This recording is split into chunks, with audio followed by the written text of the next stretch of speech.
ये देखिए गाइस कितने सारे हैं।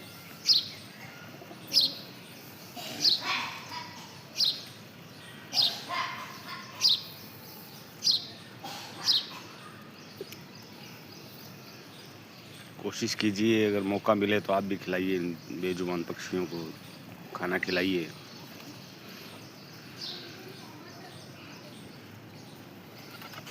ये देखिए।